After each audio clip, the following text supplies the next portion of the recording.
topic of conversation. Overall first impressions when you looked at the nominees. Yeah, it's funny because we were talking just a little bit before we went live. This was both a really predictable group of nominees, but at the same time, it's a group where I was still very disappointed. I was hoping to will a lot of movies into existence this morning, Sean, whether that be an Iron Claw or a Spider-Verse and Score. I still can't believe it. Or even wearing my Air shirt to just pray that it had a shot at getting best screenplay. You have those performances like a Zac Efron that just didn't really get any love all throughout this conversation. Didn't get in. You knew he wasn't going to get in, but I was still disappointed and ultimately brokenhearted, Sean.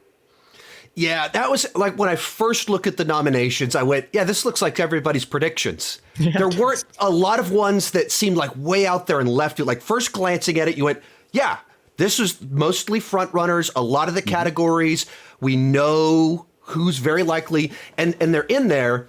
And then the other side to it of, and we'll talk about this in a second, I didn't see any pleasant surprises. No Air, no Saltburn, no Blackberry, no Iron Claw, no John Wick, and only one for Spider-Verse. And you go, oh. And there's probably more. Those are just the ones that I wrote down real quick. And you can go into individual categories, and we will, about it was missing it. So some strange version of predictable and only disappointment at the same time. No pleasant surprises, or the ones that, like you said, I think you phrased it nicely, like the ones that did sneak in, it's not like offensive or interesting. It's like Annette Bening for Naiad. You're like, Annette Bening and Jodie Foster getting nominated for Naiad. They're great in the movie. It's not like this is offensive that they got nominated, but it's also like someone else didn't get nominated because of that. And so like they're number 6 or 7 or whatever.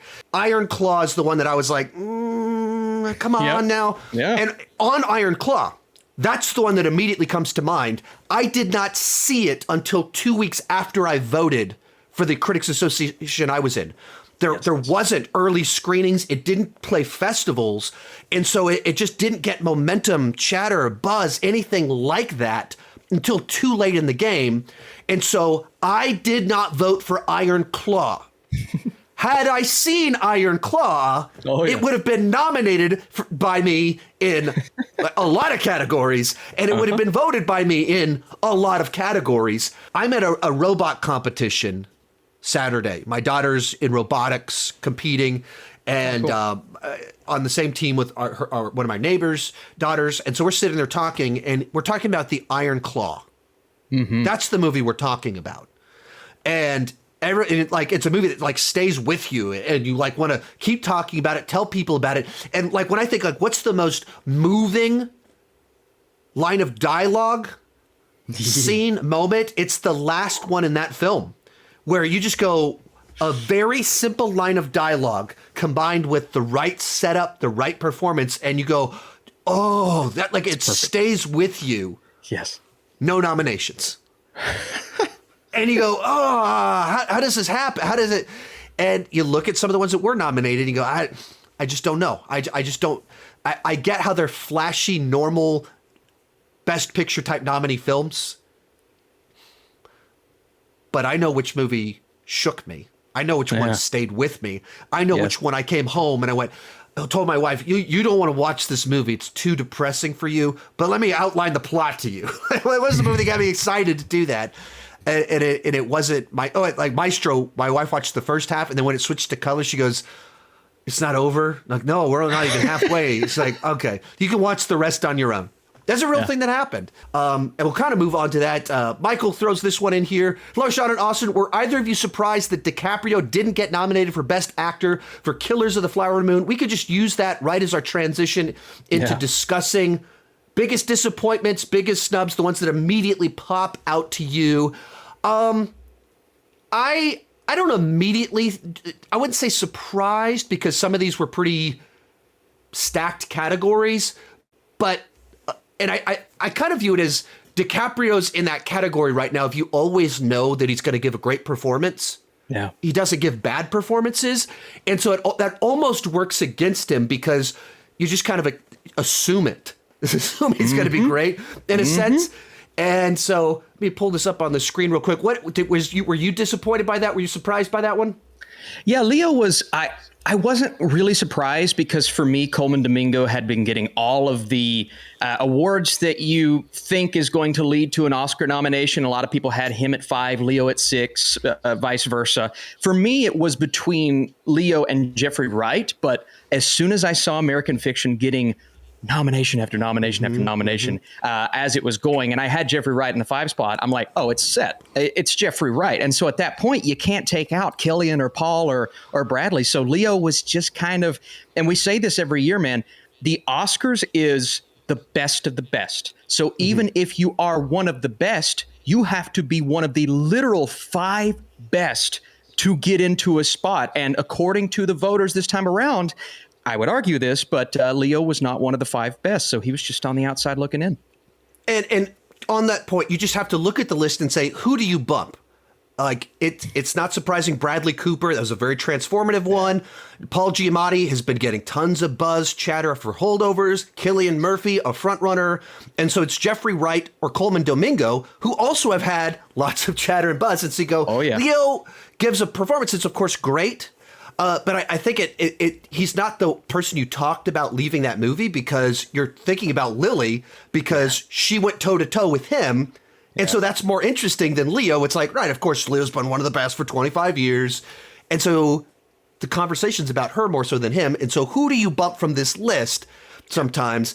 And you go, if he, of course, is like number 6, he was right behind them, but it was close. Real quick, today's video is brought to you by Magic Spoon. Growing up, I loved cereal. I'd eat cereal with milk in the morning, and then I'd eat cereal straight out of the box in the afternoon.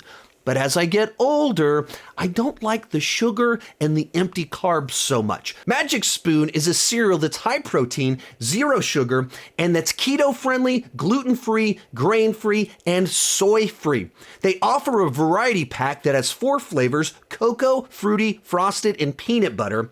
This pack has 0 grams of sugar, 13 to 14 grams of protein, and 4 to 5 grams of net carbs, and only 140 calories per serving. In my house for the last 2 years, we've always kept Magic Spoon in the pantry. My favorite flavor is actually to mix cocoa and peanut butter together, and I'll just eat it as a snack while I watch movies. Go to magicspoon.com/Sean Chandler to grab a variety pack and try it today.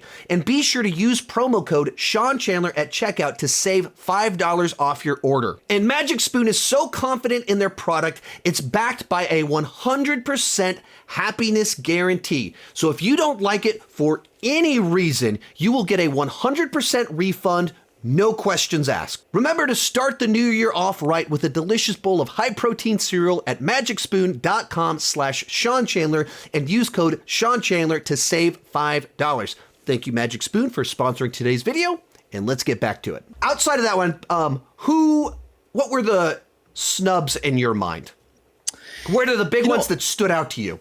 Yeah, I mean, for me, the first one that really got me was Spider-Verse for score. I thought that was not only a lock, I thought that was just really obvious to people who were voting. It's, and nothing against the GOAT in John Williams. He's amazing. We love John Williams, but we've heard the Indiana Jones score before, right? And Spider-Verse has a score that is the beating heart of the film, the pulse that makes the movie go and flow, and frankly, kind of makes it what it is. So that for me was shocking. The other, and there were numerous big ones, but the other big one I can think of is supporting actor, and Mark Ruffalo getting in over Willem Dafoe, but also Dominic Sessa from The Holdovers not. And Charles Melton wasn't really a snub for me. I've had him out for a long time, but for a lot of people, they expected Charles Melton to get in, but he's just not been getting the love lately. No. Some of these categories, like it's best supporting actor, like you list off all these names and you go, that's tough. There's a lot of people in there that are deserving or make sense to be in there. And so who do you bump? Which one is the one that you kick out if we got to kick someone out? Well, there we go. There's the one right there. And you go, Sterling K. Brown in American Fiction. He was great. Robert De Niro, always great. Robert Downey Jr., a front runner. Ryan Gosling, he's like the popular pick or in the sense of the popular film that everyone's praising. Mark Ruffalo's getting a lot of chatter around that one. So like, which one do you bump? And there's 3 people that could have made it in here, and you'd go, yeah, that makes sense. In which case, there's also like 3 people you could have bumped, and you go, yeah, that makes sense. So just a couple of these were really competitive. I think on this exact same one, the one that I keep hearing about, actress, no Margot Robbie. Yeah. That's the Twitter, Facebook, the world is like, Ryan Gosling got nominated, but Margot Robbie didn't get nominated. And then, of course, on that same exact one, Best Director, no Greta. Another one where, in my mind, that it got nominated for screenplay, not director, is crazy to me because the director elevated the screenplay rather than the screenplay being the strong point. I think the writing and the number of ideas is a weak point. And so that one kind of pops out. So there's several of these categories where you also look at it and you go, what would I bump? That's always the question. What got there instead of the movie that I think should have been there? Another one in the comments, Alexander Payne should have been nominated for Best Director. And you go, that's another one that'd be totally fine if that had happened. And so it gets tough. There's so many. I had Payne on my list, but at the same time, in my nominations predictions video, I said there is a stigma, rightfully so, against Alexander Payne as a person, and I think that's hurt him a lot this season in general. He's been doing better as of late, but I thought that stigma would kind of carry through to this Oscar nomination. I just couldn't figure out who to put in over Alexander Payne, but it turned out a movie like The Zone of Interest and Anatomy of a Fall, those 2 films got a lot of love at this ceremony, so those were the movies that bumped them out. Best Actress, this one is the one where people are mad about Barbie, and should Margot Robbie have been nominated rather than the Naiad water bottle nominations? Maybe so, maybe so. Yeah. At the same time, this is besides Naiad and no Margot Robbie, this is the exact everyone's predictions. Just put Margot Robbie in there. The other 4, those are the names on everyone's list. That's the thing. It's been so set in stone for so long. It's just can Annette Bening get in there? Or my personal choice was Greta Lee from Past Lives. I thought she was amazing in that movie. I would have had her in a heartbeat over both of them.